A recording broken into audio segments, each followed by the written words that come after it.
you all.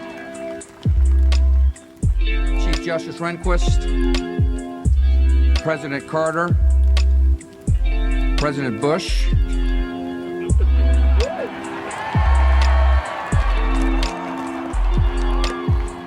President Clinton, distinguished guests, and my fellow citizens. The peaceful transfer of authority is rare in history, yet common in our country. With a simple oath, we affirm old traditions and make new beginnings. As I begin, I thank President Clinton for his service to our nation.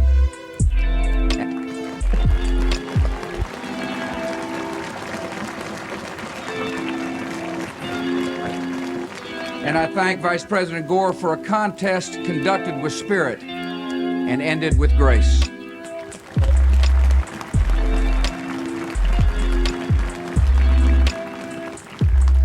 I am honored and humbled to stand here where so many of America's leaders have come before me, and so many will follow. We have a place, all of us, in a long story, a story we continue, but whose end we will not see. It is a story of a new world that became a friend and liberator of the old. The story of a slave-holding society that became a servant of freedom.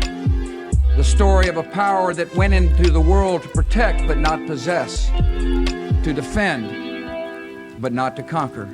It is the American story, a story of flawed and fallible people, united across the generations by grand and enduring ideals. The grandest of these ideals is an unfolding American promise that everyone belongs, that everyone deserves a chance, that no insignificant person was ever born.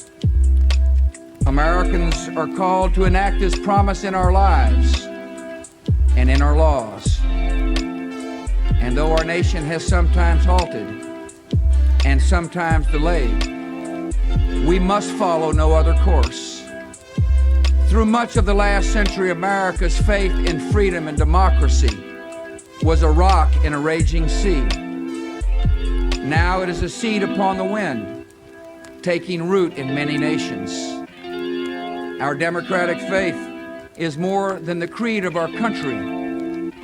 It is the inborn hope of our humanity, an ideal we carry but do not own, a trust we bear and pass along.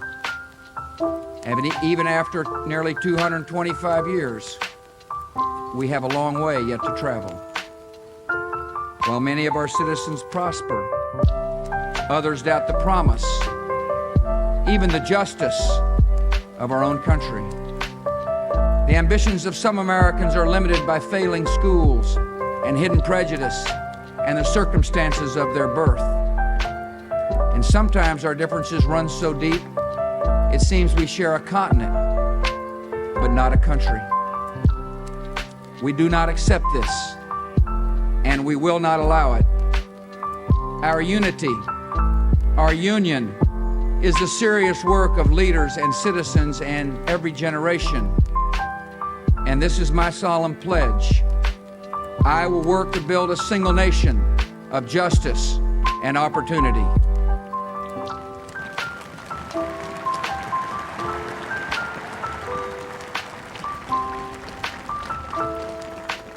I know this was in our reach because we are guided by a power larger than ourselves, who creates us equal in His image.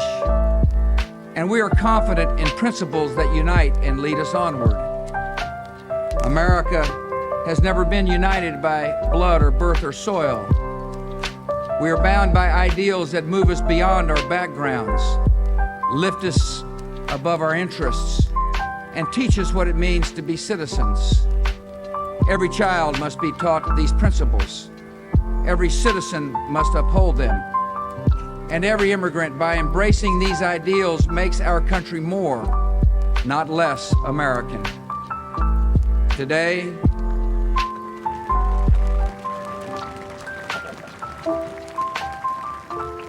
Today we affirm a new commitment to live out our nation's promise through civility, courage, compassion, and character. America at its best matches a commitment to principle with a concern for civility. A civil society demands from each of us goodwill and respect, fair dealing, and forgiveness. Some seem to believe that our politics can afford to be petty because in a time of peace the stakes of our debates appear small. But the stakes for America are never small. If our country does not lead the cause of freedom, it will not be led. If we do not turn the hearts of children toward knowledge and character, we will lose their gifts and undermine their idealism. If we permit our economy to drift and decline, the vulnerable will suffer most. We must live up to the calling we share. Civility is not a tactic or a sentiment. It is the determined choice of trust over cynicism, of community over chaos. And this commitment, if we keep it, is a way to shared accomplishment. America at its best is also courageous. Our national courage has been clear in times of depression and war, when defeating common dangers defined our common good. Now we must choose if the example of our fathers and mothers will inspire us or condemn us. We must show courage in a time of blessing by confronting problems instead of passing them on to future generations.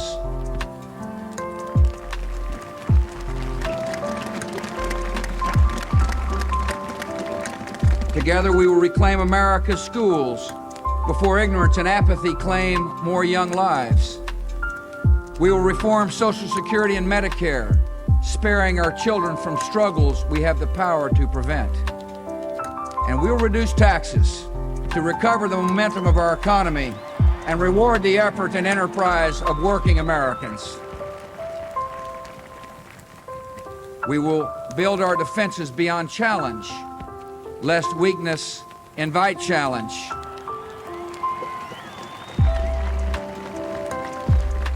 We will confront weapons of mass destruction so that a new century is spared new horrors. The enemies of liberty in our country should make no mistake. America remains engaged in the world by history and by choice, shaping a balance of power that favors freedom. We will defend our allies and our interests. We will show purpose without arrogance. We will meet aggression and bad faith with resolve and strength. And to all nations, we will speak for the values that gave our nation birth.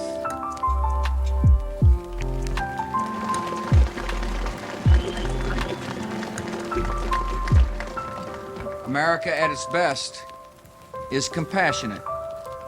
In the quiet of American conscience, we know that deep, persistent poverty is unworthy of our nation's promise. And whatever our views of its cause, we can agree that children at risk are not at fault. Abandonment and abuse are not acts of God. They are failures of love.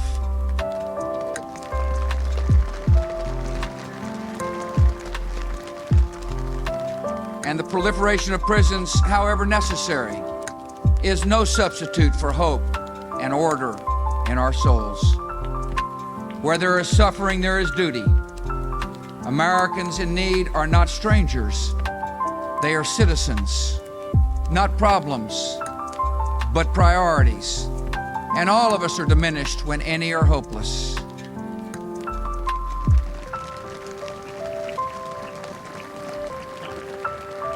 Government has great responsibilities for public safety and public health, for civil rights and common schools. Yet compassion is the work of a nation, not just a government. And some needs and hurts are so deep, they will only respond to a mentor's touch or a pastor's prayer. Church and charity, synagogue and mosque lend our communities their humanity and they will have an honored place in our plans and in our laws.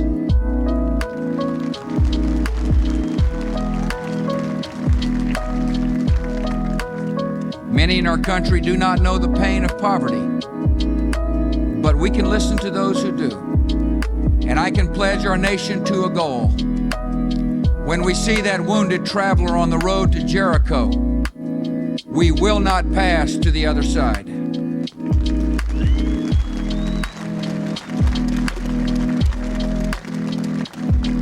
America at its best is a place where personal responsibility is valued and expected. Encouraging responsibility is not a search for scapegoats. It is a call to conscience. And though it requires sacrifice, it brings a deeper fulfillment. We find the fullness of life not only in options, but in commitments. And we find that children and community are the commitments that set us free. Our public interest depends on private character, on civic duty and family bonds and basic fairness, on uncounted, unhonored acts of decency, which give direction to our freedom. Sometimes in life we're called to do great things, but as a saint of our times has said, every day we are called to do small things with great love. The most important tasks of a democracy are done by everyone. I will live and lead by these principles, to advance my convictions with civility, to pursue the public interest with courage, to speak for greater justice and compassion, to call for responsibility and try to live it as well. In all these ways, I will bring the values of our history to the care of our times. What you do is as important as anything government does. I ask you to seek a common good beyond your comfort, to defend needed reforms against easy attacks, to serve your nation beginning with your neighbor. I ask you to be citizens, citizens not spectators, citizens not subjects, responsible citizens building communities of service and a nation of character.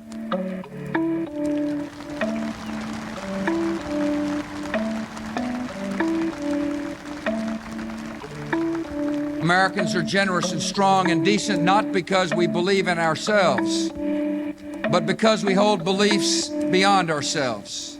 When this spirit of citizenship is missing, no government program can replace it. When this spirit is present, no wrong can stand against it.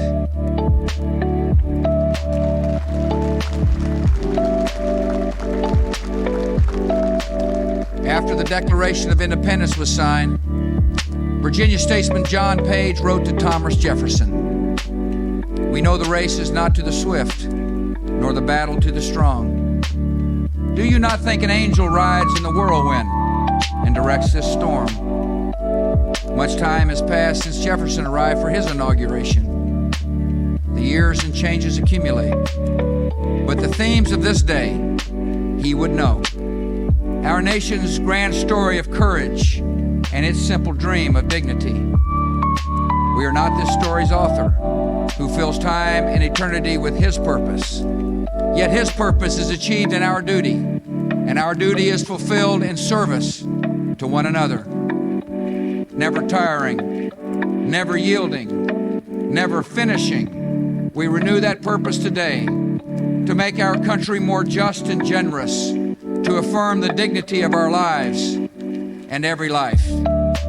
This work continues. The story goes on, and an angel still rides in the whirlwind and directs this storm. God bless you all, and God bless America.